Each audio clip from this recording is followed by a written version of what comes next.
Strike a Chord, Music Chit Chat with your host, Valentino Kikowski. Welcome to the very first episode of Strike a Chord. My name is Valentino Kikowski, and on this podcast, we have a very good friend of mine, Latin style guitarist and all-round good guy, Chris Gogoley. Chris Gogoley is one of the original members of the Salvor Latin Trio and Quartet here in Melbourne, Australia. And on this podcast, we're going to talk about his background, how he became a guitarist, and how he became part of the Salvor Latin Trio and Quartet. Also, a big shout out and thank you to Yesteryear Revival, the production team, KK Clips as well, for their support on this podcast. And if you like what you hear and what you see, remember to hit the thumbs up and subscribe. Enjoy. All right, welcome to Strike a Chord podcast, videocast, episode number 1, the very, very first. And I want to welcome my very good friend today, Chris Gogoley, an awesome guitarist. Thank you, we've known each other for over 20 years now. Well over 20 years. Yeah. One of the founding members of the Salvor Latin group, which I was involved in for many years. Welcome, Chris. Yeah, thank you, Val. Very nice of you. Yeah, good to have you. I thought I'll get you on and just have a bit of a chat about, what we've done in the past and what your thoughts are around, being a musician these days and how it was back in the day and the projects that we've done together and everything like that. So, I suppose just a bit of a background on yourself, Chris. You're a Latin style guitarist, but you also play a few other things as well, a few other styles. Been in Latin for the last 20 years or so, but previous to that and during that too, I've done lots of different styles. I started playing late in life. I didn't start early. I picked the guitar up in me when I was about 14, 15 years of age. But I had two brothers that played guitar all the time, and a brother-in-law that played and sung. Not that they actually influenced me, but they had an indirect influence on me. They never sort of showed me anything. But one day I sort of got interested, and my brother-in-law got me going on the guitar, and as soon as I managed to play two chords and change between those two chords, I was hooked. So it's always, not always, but most commonly it's a family member that puts you on. It's the same with me as well. So you started really young, didn't you? I started really young, and it was my dad that put me onto that sort of journey. But it's I think it's a common thing when I speak to a lot of musicians. It's either a very close friend or a family member or something that someone has an instrument somewhere and think, the guitar around the house all the time, and that got me into it. And then I mucked around for quite a few years doing whatever I could pick up, and I pretty much just learnt by ear. Just anybody that could play guitar, that played a nice tune, if they had time, I was, how did you play that? And I'd sort of learn off direct, one-on-one. And then over the years, I built up tunes and stuff. And then one evening, actually, I had a jam with a few friends, and this new guy came along, and he actually played some classical guitar. And I was so taken back by what he was doing, because he was playing a bass line and backing line and melody line all in one.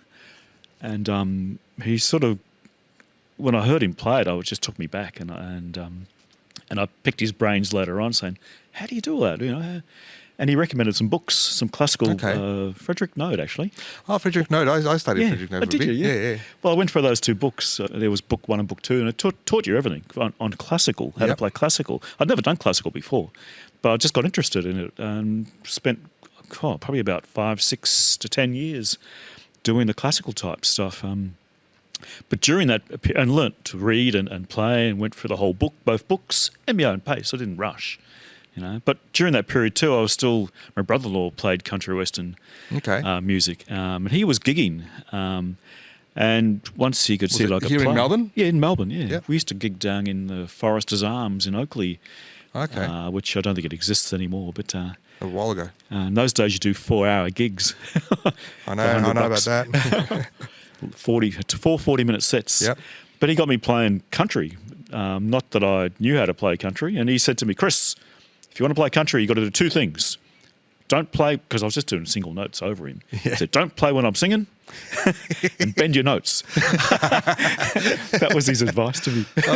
Good advice. Don't play over my singing. I've had that too. Don't worry. I managed to work it between that anyway. Yeah. And I've played of Cole for years. So between all my little different projects going, the classical sort of fizzled out after a while. I mean, I took the classical to Europe. Met a mad Irishman. You went to Europe and spent a you bit, played there, 3 years there actually, close on 3 years, or 2 years, sorry. Yep. Or 3 years a couple of times. But I met a mad Irishman that was well into the classical too, and used to do duets all the time, which was Whereabouts nice. was it in Europe? That was in Belgium. Oh, in Belgium, a little that's town right. called That's Bruges. Beautiful. That's right. Beautiful town. It's like a mini Amsterdam. Little canals and all cobblestone roads and everything. And where did you play? How did you start Well, we playing actually busked. We did busking. This is back in the 80, 82, 83, I think it was, 84, somewhere around there. The 80s. Yeah, a long time ago. I've been around. I'm sure you have. Yeah. But it was quite good. When I met up with him again, because I met up with him in England, and then we played a bit in the wine bars and stuff in London, around struggling to survive as usual. But then I came back to Australia. He nicked off to Belgium, and he kept in contact saying, Chris, come on over, make some good money busking. So he swayed me to doing it. So we actually ended up and met in the Greek Isles, spent about 6 weeks rehearsing in the Greek Isles at the start. It's a nice place to rehearse. You met a zither player there that didn't know how to tune a zither. Yeah. So I learned how to tune it for her. There you go. But we got the repertoire together, and then we did busking for about 3 or 4 months in Bruges. That would have been a really good experience. That was fun, actually. We made back then it was about $100 a day each, which was pretty good money. That's good. Working 3 shifts. You do a morning session, lunch session, and an evening session, 2 hours per session, And that 7 was days a week. That was the time before the CDs, right? Before you sold CDs and stuff like that, I think. Yeah. It So was you're cassettes. relying on actual money, physical money to be thrown into the case, right? Yeah, true. I'm going way back. But yeah, that sort of classical stuff. I came back to Australia after a while and kept the classical going. But what I decided was I was going to convert anything, because I played a bit of rock, a bit of the country, a little bit of jazzy type stuff. Amongst doing the classical and the country western, I sort of switched around a bit. But I decided to develop my style with just using the fingers for any style. So I went off the pick and everything. I never used a pick since. Well, sometimes, not very rarely. But and during that period, another friend of mine had a rock band going called Pep Talk. Okay. Half original and half covers and stuff, doing Divinals and some Barnesy stuff and whatever, and Led Zeppelin and the whole lot. And he said to me, Chris, come and join the band. But I didn't have any gear. So he provided me with an electric guitar, a nice Gibson 335. It was beautiful. An amplifier, a Fender 100 watt twin reverb. Twin, yeah. Then another friend of mine, Chris Curtis, provided me with some foot pedals and stuff. And then I was playing. I've never played with a 4-piece band with bass and drums, so it was a learning curve for me actually. All of a sudden having bass and drums and guitars.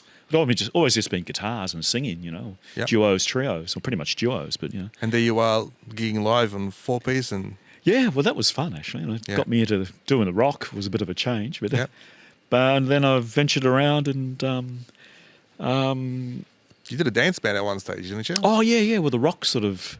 Larry took off to Western Australia, and so and the band pretty much. I just decided to change, and I auditioned for a dance band and got in, and then I started playing dance music for about 10 years and doing Michael Jackson, Madonna type stuff. Yep. With a 5-piece band. We had 2 brothers that played bass and drums. They were really good. Paul and Phil Gordian, brilliant players. Yep. They're still playing. Well, Phil's still playing around nowadays. You'll catch him on YouTube. Excellent drummer, superb. And we always had really good female vocalist and really good male vocalist. And me on guitar. And we used backing tracks for keys and horns and stuff. Okay, that's right. How'd you find that? It's you got to be on the ball. Yeah. The drummer had the click track in his ears all the time. Occasionally, we'd go out of sync. Not much room for movement, though. No. But you're doing the dance music and people love it.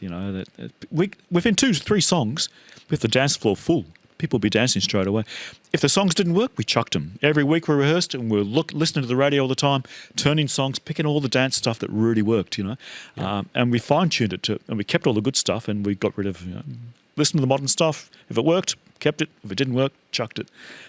Changed singers over a period of time and everything.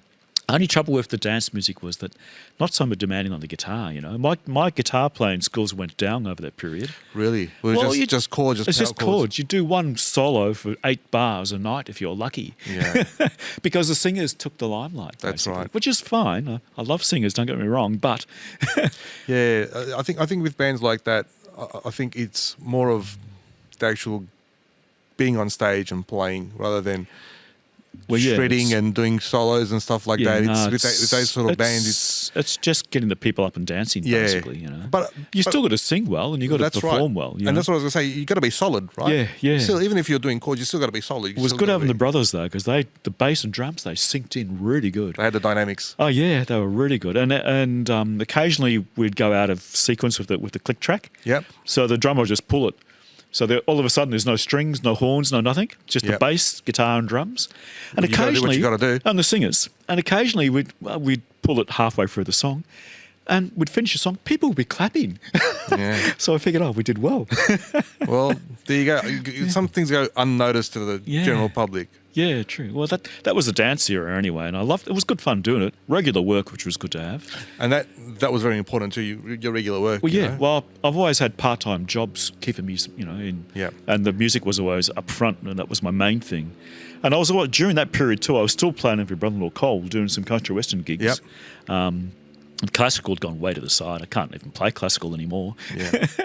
But then the dance music we fizzled out the band after about 10 years, and then I just thought, okay, I've hit retirement. Nothing much is happening. And I got a full-time job, started working full-time basically, and I got a phone call from an old friend of a friend, Jim Mateus, who's a guitar maker just down the road, actually. A mutual friend of ours? Yes. Oh, yeah. Well, you know him well, don't you? Yeah. One Tuesday morning, he called me at work saying, Chris, what are you doing Friday night? And I'd jammed with Jim once in about the 10 years or whatever. And he said, look, we'll do a friend of ours, Al, a percussionist, Al Lethlean, managed to score... Great percussionist, by the way. He's bloody brilliant, Al. He's a good drummer too. Yeah, very good. Al had an agent call him up and said, Chris, no, Al, I've got a gig we need a Latin band. Do you have a Latin band? Quick thinking Al said yes, not that he had one. You always say yes to those things. Yeah. And the agent must have twigged. Well, the agent said, well, what's the name of the band? And apparently I think there was an ad running for, what was it called? Latino Pastor or something, or Latino Heat. Some sort of ad was on telly. And Al must have twigged and he just said the name, Latino Heat or something. I think that was what it was. And he got the gig for the Friday, and then he phoned Jim up and said he needed a guitarist, and then Jim thought about it and thought, I need a guitarist. So he called me. So during the process, I sort of said, Jim, I haven't done much. I'd learnt to play bosses and stuff on my travels. I spent a fair bit of time in France, and a lot of the French players played bosses and stuff. And, I could do the bossa and sambas. I knew them, but the rumbas I didn't know. And boleros were easy to pick up anyway. Yeah. So Jim sort of said, look, these are the tunes. And I met up with him that Tuesday night straight after work. I said, Jim, give me the music. I need at least one night to chew on it. And then the Thursday night we rehearsed with Al and Jim. Did the gig Friday night. The venue loved us so much they booked us for the whole summer season. Nice. So we're doing all Latin stuff. So you got a bit of residency? Yeah, we did. And that's after that period. You didn't play there, did you? No, I came later after on in the picture when Jim couldn't do it. That's right, because we did a few things over a year or two or three, and then we got a residency in South Yarra. That's right. You were saying the Como Hotel. I was at the Como Hotel. And that's when you came in, I think. No. It was before that. Oh, was it? Yeah? Yeah. You guys got a residency at the Gypsy Bar, I think, Brunswick Street. Oh, that's right. We were playing in Brunswick Street for quite... And then I think Jim said to me, I'll come and watch us. And I came, I think, one night to watch you guys. Okay. But then fast forward a few years. Yep. I had just did my stint in Spain. I'd lived in Spain. And I'd just come back, I think it was a few months later that I got a call from Jim saying, look, you know, Okay. I can't do this group anymore. You know, Yep. do you want to... Well, Jim was busy building guitars and stuff. That's right. He was actually starting up, I think then, or he was... He'd been doing it for a while, but he was starting to pick up, which was good starting for to him. pick up, that's so. right. Very good guitar maker. He's made some beautiful knowledge. Oh, yeah, tunes, he's by the very way. good. He's very good. And then, yeah, so I think... You took over Jim's I role, took over basically. Jim's role. And I came in. Al threw you in left, right and centre, I think. He did, Al threw me gave you in. minimal notice. Al threw me If I remember. in. I remember coming in to audition for you guys. And, you did well, man. Really and well. I remember, you know, Jim goes, oh, look, the guys are Yeah. great guys. He goes, you'll fit in well. He He was goes, oh, right. they're playing standard stuff, you know, which is bosses, Yep. chachas and rumbas and stuff like that. He goes, you'll fit in quite well. He goes, I can't do it. But look, I've told him about you and go in and you know. Yeah, have a we bit of a called you jam with back them. before you even got home, I think, Well, that's for the audition. That's right. from the audition. But I remember, I remember him saying, "Look, you're pretty good at beginning. There's a lot of improv, you know." Well, Savoy was just a purely instrumental Latin trio. That's right. So if you play a melody of a popular tune, the melody lasts maybe, 30 seconds or 40 seconds? Correct. What are you going to do then? Exactly. So That was good for me too, because after doing all the dance music, coming was a stepping bit of into a breath of this fresh was air. great. It was like, yes, get your chops happening. Like, yeah, well, that was the thing. And Jim goes, "There's a lot of improv." I go, "Oh, well, that's good because I love improv." Right? oh, it was perfect. Yeah. And he goes, "Oh, look, you know, give Al a call, and you know, arrange it and stuff like that." And I gave him a call, and I think it was a couple of days later, and then I think I came to your house. It was your house that we had. Okay. Yeah, and you know, we started playing and stuff like that. Oh, and you slotted in well. You fit Yeah. in really well, and you'd done your homework too, you could tell. So, yeah, well, which was really good. Well, Jim goes, "Here's a couple of songs. You know, this is what they play." Yeah. So you know, I had a couple of days to you know. you only had a couple of days too to get the whole before you were gigging. There I was, think. no, that was before this was before the actual the audition for you guys. He Oh. goes, "Here's a couple of songs," and that's what we played at the audition, right? Oh, okay. And then what happened was, on my drive home, I got a call from Al. He goes, "You just Yeah, that's start." right. He goes, "We want you," and that's it. And then he goes, "Oh, here's our repertoire. Get it done. We've got a gig this Saturday," and that was on a Wednesday. Oh, even shorter notice. He goes, "Yeah, this is our Aladdin's repertoire." style. And he gave me on a mini disc, I remember. Oh, okay. Yeah. And I went and grabbed it from him, and he goes, "Oh, yeah, this is the repertoire." And there's like 40 songs on this mini disc. I goes, "Oh, and here's the charts as well." I go, "Okay." And he goes, "Where's you know?" I go, "Where's this gig?" He goes, "It's going to be in St Kilda, right? It's the St Kilda town." That was our first gig, I remember. Oh, okay. I remember because I was quite nervous. And he goes, "Oh, this is the repertoire. We're doing 3 40-minute sets, you know, Yeah. but it's all right, you know." I'll go, "Yeah, you'll be fine." You got 2 nights to get it together. Yeah, some of them were quite familiar, but some of them were quite new for me, you know. Well, the So rumba I'm stuff would have there been fun. hours and hours. Like by Saturday, it's like the 40 pieces they're Yeah, done. You know, not that You we had- played all of them. You had the same initiation as, or not quite the same as initiation as me, but Yeah, well, you it were was- doing the melodies, which was even harder. Yeah, so it was as well it as was the a- backing. It was a quite eye-opening experience because it was a style of music that I was familiar with, but I didn't play. You know, like you know the bosses and the sambas. You need quite a flavour for that. You know, and I thought, you know what, I'm just gonna play and I'm just gonna follow charts. I'm not gonna do too much. You did really good, and you slotted in so quickly, Yeah, which was good. but so. because there was a lot of improv too, and that saved me. yeah, So you It was do open. that, It you was know how we do open. the A and B, the head, go through, and Yep. then just go for it, and that's when you start shredding. You know, so that's the most fun part of Savoy. and that was over the fun, and over that the years. and that's why to this day I say to everyone, I go, some of the best gigs that I've done is with Savoy. yeah, well, same here. You know, and we've had quite a good. Oh, we did some. I loved when you had Good that gigs. residency in the casino in the Como Fidel's Cigar Yeah. Bar.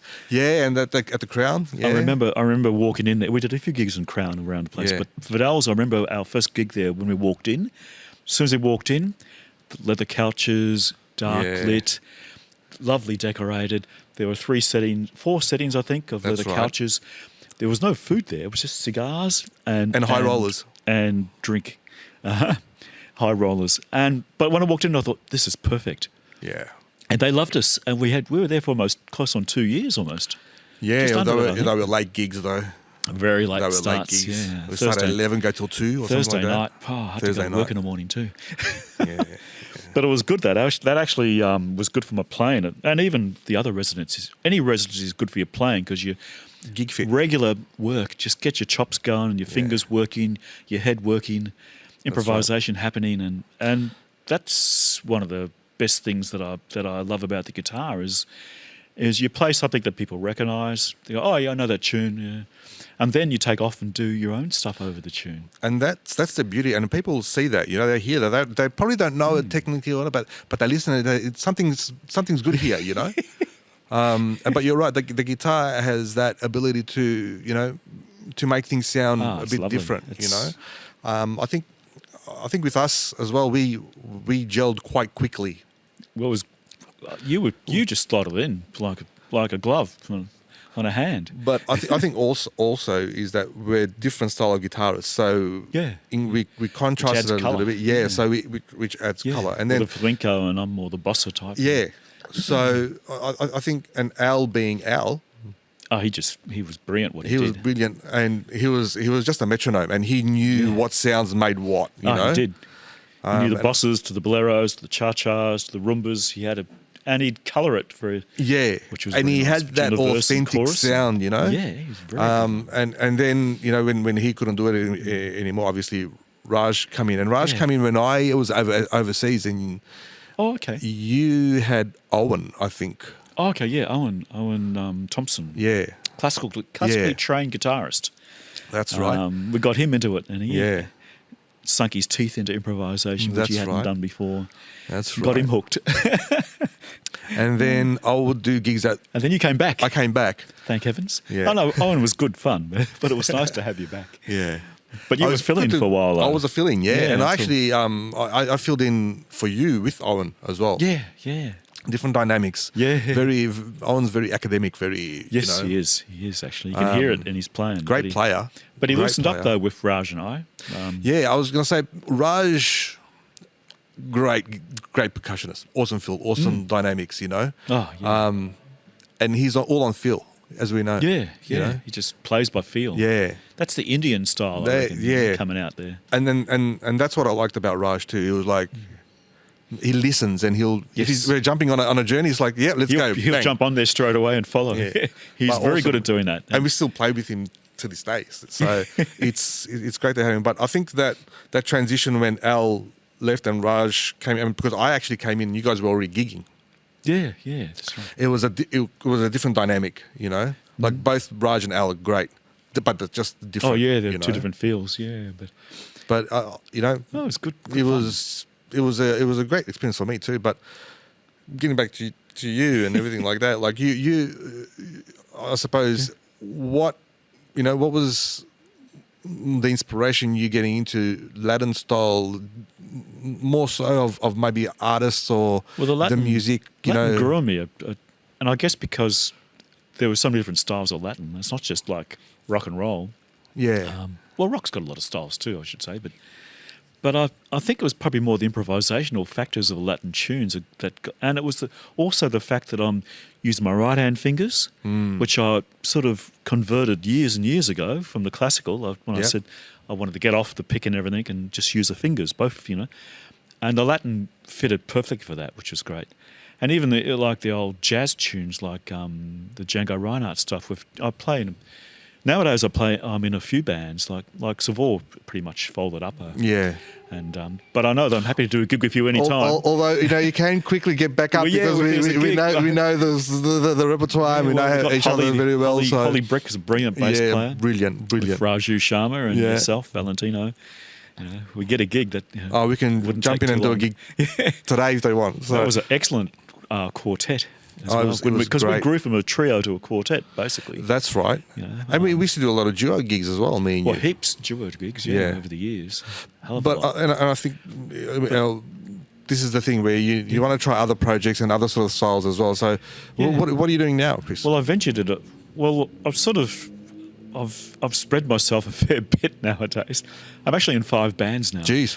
I could have retired a year ago, by the way, but and I'm Never working retired full from time still, actually. But well, got a full time job, and got to do what you got to do. But you the never trouble retire is- from music, that's for sure. Sorry? You never Oh. retire from music. well, I love the music, and I love playing music, and I'm never going to stop playing. But I figured. Trouble with most musicians is they love playing, but they never seem to get any gigs. That's the biggest. There's only a few musicians like yourself. You're good at getting gigs, and a few other people I know that are really good at getting gigs, and so they do get the work. But most musicians are happy to rehearse, but it's very hard for them to get work. Yeah. So what I figured I'd just do, I just started spreading my wings, and I changed styles completely. I auditioned I got an email actually. I put myself on one of the websites and said I do Latin and I do Celtic. And after about a year and a half, I got a response from Brendan Smith, who gave me some tunes, said, come on audition. The mandolin, violin, they needed the guitarist. No singing, instrumental stuff, but the jigs, reels, hornpipes, all the Irish Celtic tunes, basically. So I auditioned for them, they loved it, and I've been playing with them now for the last, 2-3 years. During that process, my old mate Larry returned. He nicked off to Perth, went to Sydney. 30 years later, he comes back, look after the parents. Yep. Then he got in touch, and then we started jamming, and we gelled. Well, we gelled before, so. And then I said, let's do some stuff, you know. So we started doing. I tried to gear him into a bit of Latin, but he was gearing me into the rock. And And I think he won. yeah, we still do some of the Santana tunes. We've got a couple of those. That's a at happy least. medium. Yeah, I love to do some of the boleros and stuff and the bosses, but I think I'll be pushing my limits with Larry. But Larry's a great guitarist. he's so- very good. And he's got onto bouzouki now. We're doing some of the old Jimi Hendrix and Stevie Wonder, Pink Floyd. Oh, nice. Tunes. No singing. It's instrumental once again, and improvisation once again. There's still improvisation. Most of the bands are the only thing I don't do improvisation on is the Irish stuff. Okay. Why is that? Well, it's set melodies, and you just don't improvise. You can improvise around the melody a bit, Okay. but you still stick to the melody. And yeah, that's a good question. I can't really answer that. I suppose it's just the way it is, the way you when you play, well, maybe it doesn't I fit. just I have tried, and I muck around over it, but it doesn't seem to work that well. So just play the head, and you do harmonies and stuff, and I'll do the backing, or I'll jump between and stuff. But yeah, that's one style of music that doesn't sort of. It's interesting, isn't it? Yeah, it's quite. You got your set thing, A, B, and whatever, and that's it. No pretty improv. much. A lot of repertoire. That'll be hard And for you. Another band I've got. Another band is which I've been doing now with Janice. I mentioned earlier. She does the Latin stuff, which is nice, as well as some of the jazz stuff. And she actually, Janice Alexander, she sings in Portuguese. She does some French, some Spanish, as well as English. We do the bosses, the sambas, the boleros, same as Savoy's repertoire, all that stuff. Different keys though for singing, of course, and extra tunes. She improvises as well, does the bosses and everything. Well, she's very talented actually, And that can be quite handy. yeah. Well, it's good. It can be quite handy. Well, there's more work with Janice because she sings. And the average person wants to hear a singer. Yeah. You say get a band, they think singers straight away. They don't think instrumentalists. Pretty rare, you know. Actually, I beg to differ for some things because Maybe as a we few used to of the do, a flamenco, lot of but- corporates, remember? Yeah, we and they did, used to actually. want like just the background music, and they yeah. didn't want any singers. Remember? Yeah, but Like, that doesn't seem to happen nowadays. it doesn't so happen. much. No, it doesn't. But back in the day, that was our bread and butter. Yeah, we did a lot. We did a hell We of a did lot of corporate stuff, didn't we? Hell of and a that was just go in there. It was like a paid rehearsal. You go in there, just was excellent. do your thing, and that's it. We don't want it too loud. I mean, No. you know. But I mean, it was always well received. Yeah, you know. But I think back then there was more flavour in the atmosphere for Latin type music. Back then, it seems to have thinned out a bit. I reckon. I think just it's thinned out generally in music. I think maybe a little bit, maybe Yeah. after all the COVID crap and stuff. So, but I think back then, I think we used to set the scene. You know, the ambience. Well, it was perfect. It really did do really good. And we did some really good gigs. You know, Heaps. We did a couple of high profile gigs. You know, with the Formula One and Yep, everything like yeah. that. I remember we did a gig. Was it the Blue Velvet up on the 30th yeah, what was floor of the AMP building or something like that in Melbourne? That's a lovely. Yeah. I mean, we thought it was just going to be a standard gig, and we ended up. It was actually of like a proper show, you know. Yeah, And that was a nice gig. it was, wasn't it? The RACV Club too. We The played up RSCV there. Club, yeah. And And they were all corporates. They were all Melbourne Club, the Australia Club. That's right. Parliament House. Yeah, we we've did a done. lot. The NGV upstairs in there, we've done That's gigs. right. We've gigged all around. We did a There's lot. been heaps of gigs over the years. And then we did a lot of wineries as well, you know. Oh, yeah. We did Weddings heaps of as them, well. Yeah. Putting in the drinks and stuff. And then- well, Janice is good like that because, you don't get weddings and stuff, but she has got the gift of the gab to get gigs, And that's very important and these that days. helps. Yeah. Very important. So that's Janice Alexander and co. And Raj U's involved with that too. That's so it. we do duo or trio and bring in Raj. And the other band I'm in too. So So you're quite busy. is a work band for work. Oh, okay. And I play bass on them. I don't play guitar. They do but all the old rock stuff, really old rock, 70s rock, 80s rock. But you play a lot of bass as well. You record bass for your own. Yeah, I do and like stuff, the so- bass. It's Yeah. nice. Well, I didn't really. The rock stuff I don't mind doing with Larry on nylon string, but I couldn't be bothered getting. I haven't got an electric rig anymore. I sold all my electric stuff from years ago, and I Yep. don't even have any of the foot pedals for that anymore. I figured, and the boys were at work knew I played, and there was a singer and a drummer. So we got together, and not that we've been doing much since the last 6 months. Has been pretty much nothing, and during COVID too. Yeah. But it was good fun playing bass with them. And the fifth band I'm in is over the last 6 months, I thought it's about time I did a solo thing. So I actually worked up my solo repertoire using all the Latin stuff and Yep. a few of the jazz and a little bit of the reggae Yep. and a little bit of the Pink Floyd stuff, a mixture Nice. of all that. And I lashed out and bought myself a drum machine foot pedal. I was using loop pedals to start with and Yep. copying loops, as you are well aware. Yep. Which was handy to give me some backing. But with the Beat Buddy, it actually was really handy because it was much more natural sound, and you could put in fills with the foot pedal. It's just a little stomp box, Yep. And you could download Latin, jazz, rock, reggae. They were set though, presets. You can't change them. But there was enough colour there for me to be able to do some and make loops. Yep. So I've worked them and And you just play over it. Yeah. yeah, I can do loops now with put a bit of backing down the guitar and then do the melodies, the standard melodies and improvisation. But I hadn't had many gigs in doing that yet though, which I hate to say. But Look, I think you're probably going to get more gigs. well, hopefully with COVID sort of becoming weaker, although it's spreading quicker. But Yeah. But I think there's a lot of musicians out there just doing it on their own with loop pedals. yeah, well, it seems to be more common, isn't it? Yeah. It's much more I mean, common. I've started You it. do a lot of it, yeah. Yeah, and then mind you, I do flamenco with loop, so Yeah, and I've tried it, and it's quite challenging, but it sounds okay. I mean, if you're there by yourself, and it just gives you a bit of backing, But it's solid, so, yeah, there's some solidity instead of just there. playing all the time. You Yeah, know. gives a bit different colour. Yeah, yeah. But I think people have been doing it for ages, and it works. You know, Oh, and there's some really depending good where loopers you're out there. They doing do it. some brilliant stuff. Yeah, But I'm so- doing very basic. I'll just use a drum machine, put a backing track, and then do a melody and improvise over Yeah, that. just Sometimes if couple I'm of- really keen, I'll record the melody on the loop. Yeah, and do a harmony. and do a with the harmony. melody, But So maybe just a couple of bars, then just go in for it. Yeah, yeah, it's good fun though. Yeah. Well, they're the 5 projects I've got going basically. Well, you're keeping quite busy. And plus, you're working full time. Yeah, I've actually I've gone to work and put it to the manager to go part time. Okay. They're looking for another staff member for me. So hopefully in about a month or two, I'll be just working 3 days a week Nice.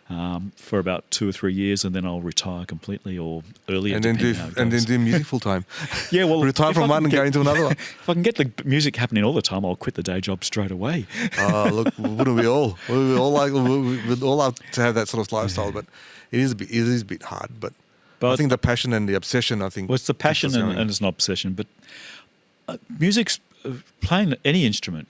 If you've got a love for it, it's the best thing you can do. It just I holds agree. you together. I agree. It's and when you play, the other thing I was thinking about is that you play a song that you've known for years, and you'll play that for years and years. Not necessarily every day, but some people I've noticed when they go, "Oh no, I've got to play this song again." And I think people with that attitude have got a wrong attitude to music. Yeah, They're not I think you're taking right. it right. They've got to know that when you play the song, it's like being reborn again. You take that song on like Interesting. a fresh, like it's brand new. But the beauty of it is you know how to play it, And, and then you just need to soak into it. Like it's a bit like doing a meditation or something, or that's a good but way of you've- putting it, actually. But that's what I do when I play, there's no egos. Music and ego seem to be a big problem I've noticed over the years. I agree. I've I hit a agree. lot of musicians when I thought, no, I can't play with these musicians. Yeah, I've been in the same situation. Yeah, but when you find musicians that are into the music purely for the music, Yeah. then there's no Purely problem. for the love of it. Yeah, well, they're playing it for the music, and Yeah. if it's a slow song, they'll get that mood feeling. If it's a fast tempo, they'll pick it in.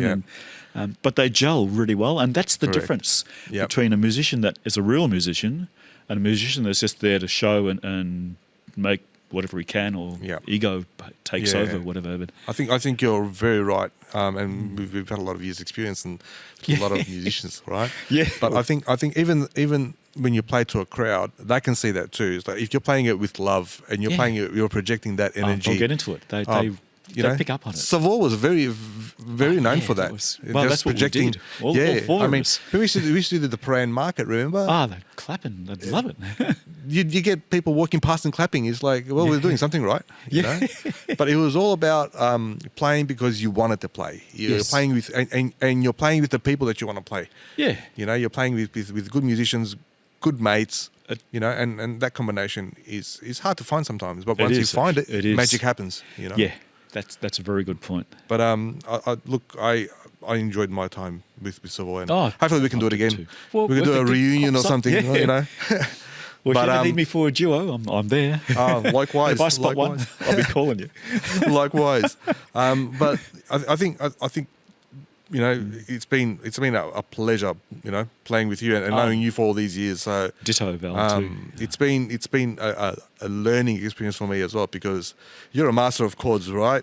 Well, you've taken You that know. over. You've taught me a fair bit. I've been watching some of the chord structures you do. I'm like, where do they come from? I've had a good mentor, mate. So, Well, you're teaching me what I didn't know. and that's the beauty, isn't it? Like you when you get to know a musician and you get to learn Develop. and transfer Yeah. these ideas and knowledge. Oh, and yeah. that's where magic happens too. Well, you've been a big influence for my playing. I've got a more. I've noticed my. I'm not a flamenco guitarist, but I can hear a little bit of flamenco pop out every now and then.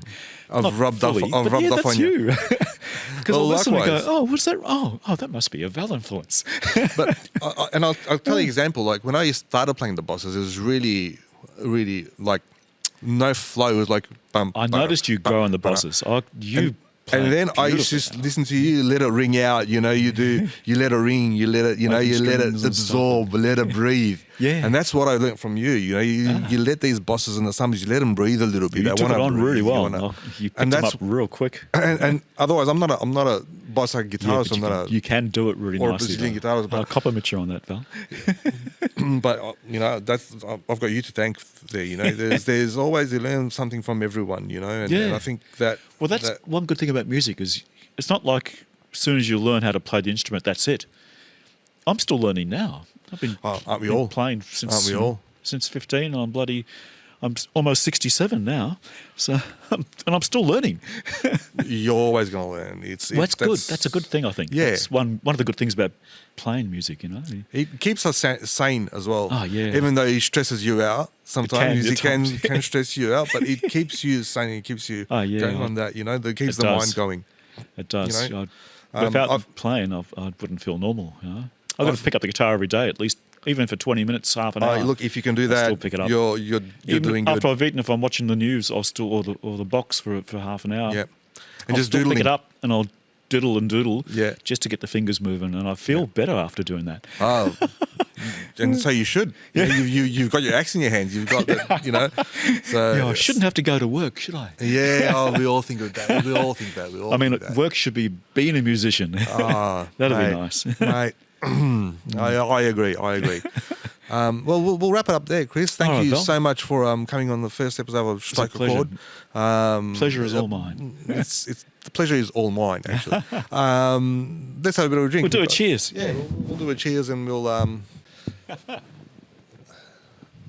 Thanks once again. Good luck. Yeah. A shout out to to yesteryear and the great place that we got here for the podcast, and you can subscribe and like and do everything, and a big thanks to Roland on sound and Sierra on video, and we'll and also these cakes as well. They're from cakeeclipse.com. Oh, okay. So if anyone wants any cakes or anything, based in Melbourne. Yeah, and once again, thank you very much, Chris. Thank you. And stay tuned for a jam as well.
Hope you enjoyed the Strike a Chord podcast. Be sure to visit valentinoflamenco.com to access more podcast episodes, news, and other projects that I'm currently working on. Thanks for listening and watching.